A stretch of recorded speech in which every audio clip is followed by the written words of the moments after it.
Hello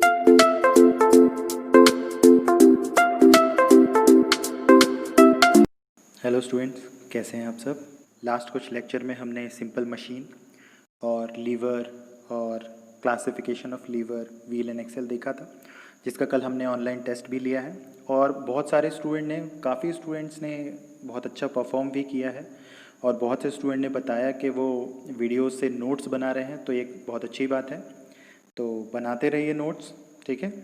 ये क्या है, अब इंस्टीट्यूशनल क्लासेस तो हो नहीं पा रही हैं हमारी, तो ऑनलाइन क्लासेस ही एक बहुत अच्छा माध्यम है जिससे हम पढ़ सकते हैं। तो अब पढ़ते रहिए आप इसी माध्यम से, मैं आपको वीडियो प्रोवाइड करता रहूँगा, ठीक है। और हम सिलेबस इसी वीडियो के साथ कंप्लीट करेंगे, ठीक। तो आज हमें पढ़ना है स्क्रू जैक, ठीक है। तो हम आज देखेंगे स्क्रू जैक। तो स्क्रू जैक भी एक सिंपल मशीन ही है जो कि हमारा काम आसान करता है, ठीक है। देखते हैं। स्क्रू जैक एक साधारण यंत्र है जो घूर्णन गति या बल आघूर्ण को रेखीय गति में बदलता है, ठीक है। ये इसका क्या मतलब है, तो देखिए इसका मतलब ये है कि बल आघूर्ण को रेखीय गति में बदलता है। मतलब जो हम रोटेशनल मोशन देते हैं, ठीक है, तो ये लीनियर मोशन में कन्वर्ट कर देता है। जैसे कि आपको पता होगा कि एक नट और बोल्ट होता है ना, ये जो बोल्ट होता है इसमें चूड़ियाँ होती हैं और एक होता है नट, ठीक है। तो जैसे ये बोल्ट जो है नट में कसा जाता है तो होता क्या है, ये घूम भी रहा होता है, तो इसके पास कौन सा रोटेशनल मोशन, मतलब क्या कहते हैं, इसके टॉर्क होती है इसको, ठीक है, घूर्णन गति। और ये घूमने के साथ साथ आगे भी बढ़ रहा होता है एक ही डायरेक्शन में। तो मतलब इसको जो घूमने की जो इसकी गति थी, मतलब घूर्णन गति, उसको ये रेखीय गति में कन्वर्ट कर रहा है, ठीक है। तो इसका क्या मतलब है कि घूर्णन गति या बल आघूर्ण को रेखीय गति में ये बदलता है, ठीक। चलिए देखते हैं। अब ये एक फिगर दिख रहा है आपको, इसमें एक कार दिख रही है आपको, और इस कार के साथ आपको क्या दिख रहा है, इस कार के साथ दिख रहा है आपको स्क्रू जैक। तो जनरली जब हमारी कोई भी कार या छोटे वाहन जो होते हैं, ठीक है, तो वो जब भी उनको मरम्मत की ज़रूरत होती है, रिपेयर की ज़रूरत होती है, तो क्या करते हैं, हमें कार को उठाना पड़ता है, नीचे एक आदमी घुसता है और वो रिपेयर करके बाहर आ जाता है। या फिर जब कार का टायर जब पंक्चर हो जाता है, ठीक है, तो क्या करते हैं हम ये स्क्रू जैक लगाते हैं और इसकी सहायता से कार को लिफ्ट करते हैं, ठीक है। इसकी सहायता से हम कार को ऊपर की ओर उठाते हैं, ठीक है, कार ऊपर की ओर उठती है, टायर चेंज करते हैं और फिर से रीफिट कर देते हैं, उसको फिट कर देते हैं टायर को, है ना। तो यह काम होता है स्क्रू जैक का, ठीक है। चलिए आगे बढ़ते हैं। अब स्क्रू जैक होता क्या है, थोड़ी सी उसकी वर्किंग भी समझनी पड़ेगी हमें, ठीक है। तो देखिए स्क्रू जैक एक साधारण यंत्र के अंतर्गत आने वाला ही एक यंत्र है जो कि अधिक भारी वस्तु को उठाने में काम आता है, ठीक है। और स्क्रू जैक के हत्थे पर उठाए गए भार की तुलना में बहुत ही कम बल लगाया जाता है और अधिकतर भारी वाहनों की मरम्मत हेतु वाहनों को उठाने के काम आता है, ठीक। जब हत्थे पर बल लगाया जाता है और वह एक आवर्तन पूर्ण कर लेता है तो लोड की पिच के बराबर ऊपर उठता है और लोड द्वारा चली गई दूरी पिच के बराबर होती है और प्रयास के द्वारा चली गई दूरी 2πl होती है। तो अभी फ़िलहाल आपने पढ़ा है, आपको भी समझ नहीं आ रहा होगा। तो जब हम फिगर देखेंगे अभी, चलिए फिगर देखते हैं, आपको आसानी से समझ आएगा, ठीक है। ये है स्क्रू जैक, ठीक है, ये है स्क्रू जैक। तो इसको पढ़ने से पहले हम पहले देख लेते हैं ये कितने टाइप्स का होता है। देखिए ये जो स्क्रू जैक है वो सामान्यतः 2 टाइप का होता है, ठीक है। एक होता है मैकेनिकल टाइप और एक होता है हाइड्रोलिक टाइप, ठीक। मैकेनिकल टाइप में भी 2 टाइप के होते हैं, एक सीजर टाइप और एक बॉटल टाइप जैक, ठीक है। तो हमें हाइड्रोलिक्स अभी फ़िलहाल नहीं पढ़ना है, हम मैकेनिकल पढ़ेंगे और मैकेनिकल में भी हम बॉटल टाइप पढ़ेंगे, ठीक है। इसको साधारण स्क्रू जैक बोलते हैं, ठीक है। चलिए देखते हैं। तो ये है कुछ स्क्रू जैक का पिक्चर, आप इसे देख सकते हैं। ये ओरिजिनल एक स्क्रू जैक है, ठीक है, जो साधारणतः हैवी लोड्स को उठाने के काम आता है, ऐसे ही कुछ दिखता है, ठीक है। अब इसमें देखिए, इसमें ये जो पोर्शन है ना, इसे कहते हैं अपन स्क्रू, ठीक है, दिख रहा है ना, इसे कहते हैं अपन स्क्रू।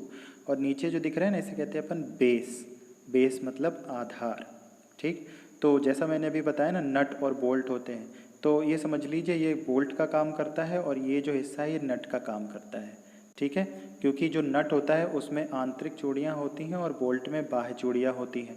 तो जैसे ही ये बोल्ट घूमता है ना, तो नट के अंदर एक रेखीय गति में अंदर जाते जाता है, अब एक डायरेक्शन में, और अगर उल्टी डायरेक्शन में घूमेगा तो वो बाहर आता जाएगा।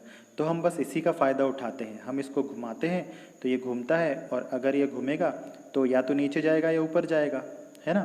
तो जब ऊपर जाएगा तो कोई भी भारी वस्तु उठ जाएगी जिसको हम उठाना चाहते हैं, और अगर वो नीचे जाएगा तो वो भारी वस्तु नीचे आ जाएगी। जब हम अपना काम पूर्ण कर लेते हैं तो वो भारी वस्तु को नीचे ला जाते हैं। तो बस यही इसका प्रिंसिपल, यही इसका फंक्शन है। ठीक है, तो चलिए आगे देखते हैं हम क्या है।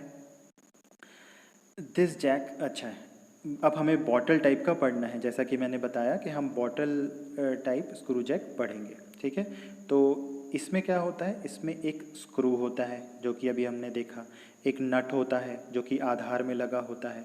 ठीक है, आधार एवं एक लीवर होता है, लीवर वो जिसकी सहायता से हम उसको घुमाते हैं, वो एक मतलब छड़ टाइप की होती है, उसे हम टॉमी बार भी बोलते हैं।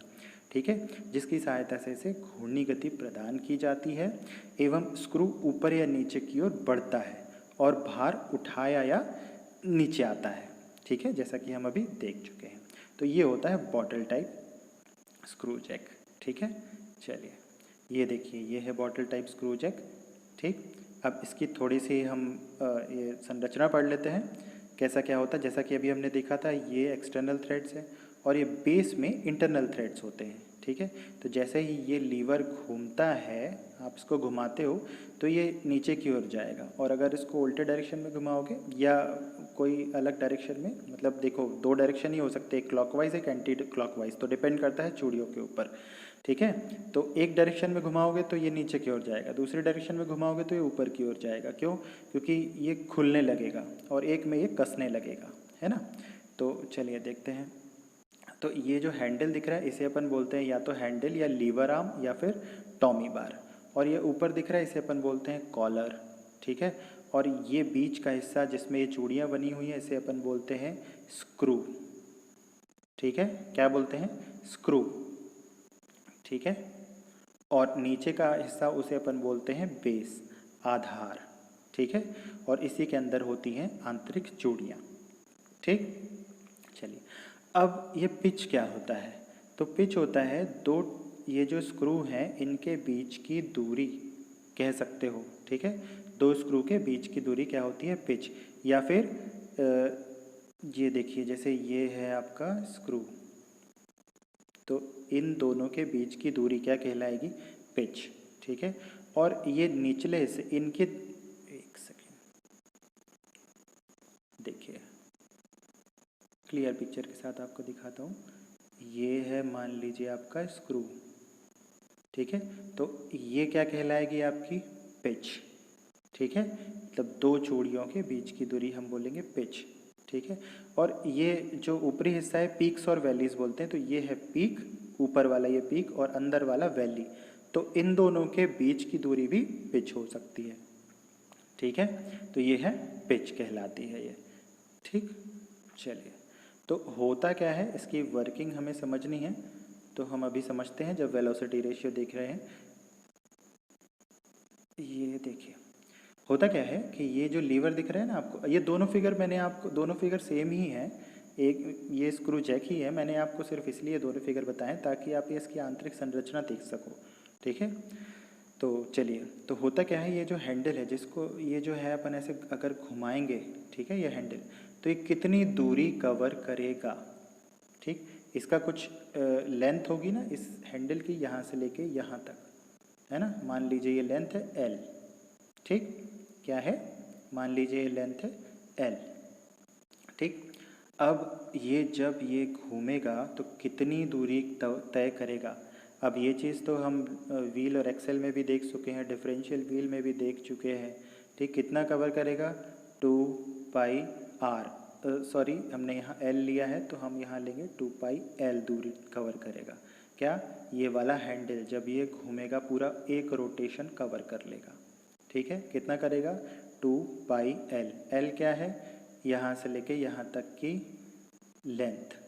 ठीक है, अच्छा, और ये पिच क्या होती है? तो जब एक चूड़ी पूरा एक बार घूम जाती है तो वो या तो नीचे उठेगी या ऊपर उठेगी, लेकिन वो दूरी तो तय करेगी ही। तो वो एक पिच जो होती है ये होती है पी। तो जब ये एक बार घूम जाएगा ना, तो ये एक बार घूमेगा, क्या इसका रोटेशनल मोशन हो रहा है, ठीक है, ये घूर्णन गति कर रहा है, क्या लीवर हैंडल। लेकिन ये जो स्क्रू है ये रेखीय गति भी करेगा, ठीक है। जैसे ये लीवर घूमेगा तो ये ऊपर या नीचे की ओर भी जाएगा। कितना जाएगा? जब लीवर एक रोटेशन कर लेगा तो वो एक पिच के बराबर, एक पिच क्या होती है, इतनी दो चूड़ियों के बीच की दूरी, तो वो एक पिच के बराबर ऊपर उठेगा या नीचे आएगा, ठीक है। सिंपल, ये पिच दिख रहा है, आप यहाँ पे समझ लीजिए पिच दिख रहा है। तो अगर ये घूमेगा पूरा तो ये जो लीवर है एक बार एक रोटेशन कर लेगा तो ये 2 पाई आर दूरी चलेगा, या एल, ठीक है, आर ना लेके एल ले लो। ये कितना पी डिस्टेंस ऊपर की ओर जाएगा या नीचे की ओर, समझ गए। तो लोड और एफर्ट क्या है यहाँ पे? एफर्ट जो हम लीवर को घुमा रहे हैं वो है एफर्ट, ठीक है। और लोड क्या है? लोड कितना दूरी तय कर रहा है, पी के बराबर, ठीक है। चलिए तो आगे देखते हैं हम। देखिए ये अब वेलोसिटी रेशियो देखना है हमें, मतलब वेग अनुपात। तो वेग अनुपात क्या होता है? प्रयास द्वारा चली गई दूरी अपॉन भार द्वारा चली गई दूरी। तो प्रयास द्वारा चली गई दूरी हमने डी ई लिया था, डिस्टेंस ट्रेवल्ड बाय एफर्ट, और लोड द्वारा चली गई दूरी डिस्टेंस ट्रेवल्ड बाय लोड, ठीक है।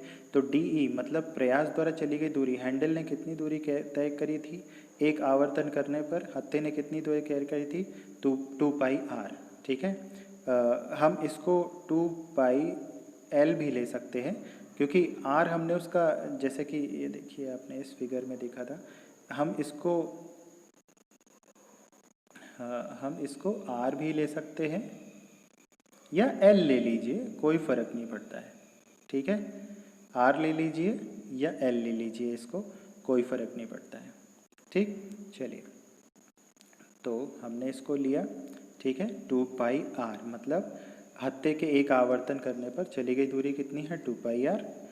और जो भार है उसके द्वारा कितनी दूरी तय की गई, तो उसके द्वारा कितनी, एक पिच के बराबर दूरी तय की गई। जब एक राउंड हत्थे ने घुमाया तो कितना ऊपर बढ़ा लोड, पिच के बराबर, ठीक है। तो अब वेलोसिटी रेशियो क्या कहलाता है, डिस्टेंस ट्रेवल्ड बाय एफर्ट, मतलब एफर्ट के द्वारा चली गई दूरी अपॉन लोड के द्वारा चली गई दूरी, ठीक है। तो क्या, 2 पाई आर अपॉन पी, ये आ गया वेलोसिटी रेशियो। सिंपल। चलो आई होप आपको समझ में आया होगा। आगे बढ़ते हैं।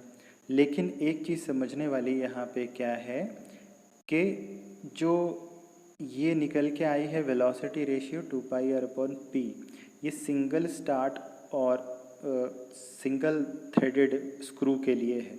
अब सिंगल स्टार्ट और सिंगल थ्रेडेड स्क्रू क्या होता है, चलिए देख लीजिए। ये देखिए ये स्क्रू दिख रहे हैं आपको, ये है सिंगल स्टार्ट, ये है डबल स्टार्ट, ये है ट्रिपल स्टार्ट। सिंगल स्टार्ट मतलब एक जो बोल्ट है उसमें एक ही चूड़ी रहेगी, जो कि जैसे कि ये बोल्ट है आपका, उसमें एक ही चूड़ी रहेगी ऐसे। और अगर डबल स्टार्ट है तो इसमें 2 चूड़ी रहेंगी, मतलब साथ में 2 चूड़ियाँ घूमेंगी, और दोनों के जैसे ये देखिए ये है, एक चूड़ी यहाँ से स्टार्ट होगी और एक चूड़ी यहाँ से स्टार्ट होगी, ठीक, ऐसे ऐसे ऐसे 2 चूड़ियाँ होती हैं, ठीक है। तो ऐसे, तो अगर सिंगल स्टार्ट है तो देखिए 2 स्क्रू के बीच की दूरी क्या है, पिच और लीड दोनों बराबर होगी, ठीक है। अच्छा, लीड क्या होती है, जब एक चूड़ी पूरी घूम जाती है ना तो वो कितनी दूरी तय करती है, वो कहलाती है लीड। और पिच क्या कहलाती है, 2 स्क्रू के बीच की दूरी। तो अगर डबल स्टार्ट है तो एक बार घूम जाएगी तो ये कितनी दूरी तय करेगी, ये 2 पिच के बराबर लीड होगी इसकी, ठीक है, ये जो लीड लिखा है ना ये। और अगर ट्रिपल स्टार्ट होगी मतलब इसमें 3 चूड़ियाँ होंगी तो इसकी लीड 3 टाइम्स ऑफ पिच हो जाएगी, ठीक है। चलिए तो देखते हैं हम। फॉर सिंगल स्टार्ट हमने कितना देखा था अभी, 2 pi R upon P. For double start के लिए कितना होगा, 2 पाई आर अपॉन 2 पी, क्योंकि 2 pitch L equals to 2 P, मतलब जो लीड है वो 2 पिच के बराबर था, ठीक है। तो यहाँ पे 2 पी आ जाएगा और ये 2 और 2 कैंसिल, तो क्या बचेगा डबल स्टार्ट के लिए, पाई आर अपॉन पी। तो आप सिर्फ सिंगल स्टार्ट के लिए देखिए, और अगर क्वेश्चन कोई भी आता है और उसमें अगर ये नहीं दिया होता है कि सिंगल स्टार्ट है कि डबल स्टार्ट है, तो आप सिंगल स्टार्ट लीजिएगा उसको, ठीक है, अनटिल अनलेस दिया ना हो कि वो डबल स्टार्ट है या ट्रिपल स्टार्ट है। तो आई होप आप ये सिंगल स्टार्ट डबल स्टार्ट भी समझ गए होंगे। तो चलिए आगे देखते हैं फिर। तो ये था बॉटल टाइप स्क्रू जैक का पूरा कहानी, ठीक है। अब देखिए ये है सीजर टाइप, ठीक है। ये हम पढ़ेंगे नहीं इसके बारे में, आप बस पिक्चर देख लीजिए ताकि आपको क्लियर हो जाए, क्योंकि आजकल जब आप देखेंगे तो ये बहुत ही चलन में है, बहुत ज़्यादा इस्तेमाल होते हैं ये भी एक तरीका का जैक ही है, ठीक है। इसमें क्या होता है, इसमें 4 आर्म होते हैं, ठीक है। ये देखिए ये जो है स्क्रू है, इसको और अच्छे से समझने के लिए ये फिगर देखिए आप, ये देखिए ये है थ्रेडेड स्क्रू, ठीक है। और इसके 4 आर्म, ये है अपर आर्म, ये और ये है लोअर आर्म नीचे के, ठीक है। और ये पिन के साथ जुड़े हुए होते हैं, तो ये ऐसे ना फैल जाता है, ठीक है, ऐसे। और ये जब फैलेगा तो चीज़ नीचे, ये देखिए डिस्टेंस कम कवर करेगा, और जब ये अगर सिकुड़ेगा तो ये डिस्टेंस ज़्यादा कवर करेगा, मतलब गाड़ी को उठाएगा, ठीक है। तो ये है इसका काम। तो ये सीजर टाइप है, बस आप इसको देख लीजिए और कुछ नहीं, ठीक। देखिए ये 4 धातु के अवयव से बना होता है, जो आपस में एक दूसरे से पिन बोल्ट के माध्यम से जुड़े हुए होते हैं एवं आसानी से घूम सकते हैं। इसमें एक जेड आकार की चूड़ीदार छड़ लगी होती है, जिसे घुमाने पर दोनों ऊपरी एवं निचले हिस्से पास या दूर जाते हैं और वाहन उठता या नीचे आता है, ठीक है। तो ये है इसकी कहानी, इस पे ज़्यादा चर्चा नहीं करते हम, ठीक है। तो चलिए आगे बढ़ते हैं, फिर से देख लीजिए ये फिगर। अब हम करते हैं प्रैक्टिस क्वेश्चन, ठीक है। तो देखिए क्या है, वेलोसिटी रेशियो हम पढ़ चुके हैं, मैकेनिकल एडवांटेज हमको मालूम है, ठीक है। मैकेनिकल एडवांटेज क्या होता है,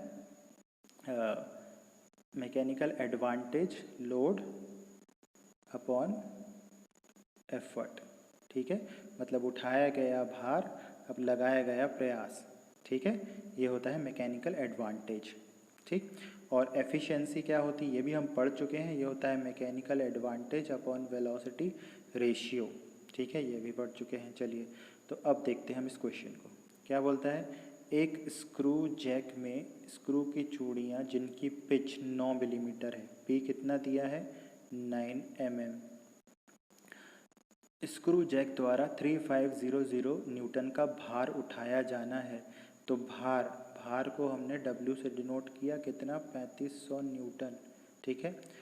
और दक्षता एफिशिएंसी कितनी है 55%, ठीक है। तो हत्थे पर लगाया गया प्रयास, ये स्मॉल p है पिच, ठीक है।